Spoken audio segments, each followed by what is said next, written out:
Cyber command ಆಗಿ IPS ಅಧಿಕಾರಿ ಚಂದ್ರಶೇಖರ್ ಅವರ ನೇಮಕ ಆಗಿದೆ. ಪ್ರಭಾರ ಸೈಬರ್ ಕಮಾಂಡ್ ಆಗಿ ಇವರನ್ನ ನೇಮಕ ಮಾಡಲಾಗಿದೆ. ಕಾರಣ ಇತ್ತೀಚೆಗೆ ಸೈಬರ್ ಪ್ರಕರಣಗಳು ಹೆಚ್ಚಾಗ್ತಾ ಇದೆ.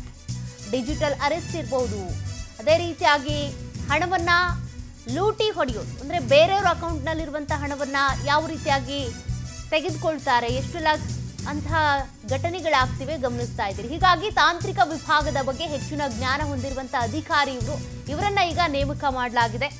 ಇತ್ತೀಚೆಗೆ ಗಣನೀಯವಾಗಿ ಸೈಬರ್ ಕ್ರೈಮ್ ಕೇಸಸ್ಗಳು ಹೆಚ್ಚಾಗ್ತಾ ಇರೋದ್ರಿಂದ ಸೈಬರ್ ಕೇಸ್ಗಳ ನಿರ್ವಹಣೆ ಮಾಡೋದಕ್ಕೆ ಅಂತ ಸೈಬರ್ ಕಮಾಂಡ್ ವಿಭಾಗ ರಚನೆ ಮಾಡಲಾಗಿದೆ.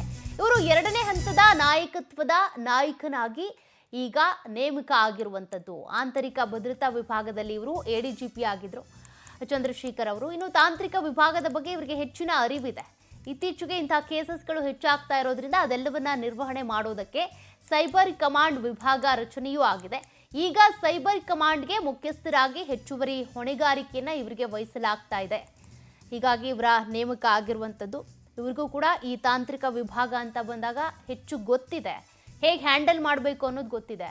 ಏನಾದರೂ ಇಂತಹ ಕೇಸಸ್ಗಳು ಬಂದಂಥ ಸಂದರ್ಭದಲ್ಲಿ ಹೇಗೆ ಸಾಲ್ವ್ ಮಾಡಬೇಕು ಅನ್ನೋದು ಗೊತ್ತಿದೆ. ಹಾಗಾಗಿ ಇವರನ್ನ ಈಗ ನೇಮಕ ಮಾಡಲಾಗಿದೆ.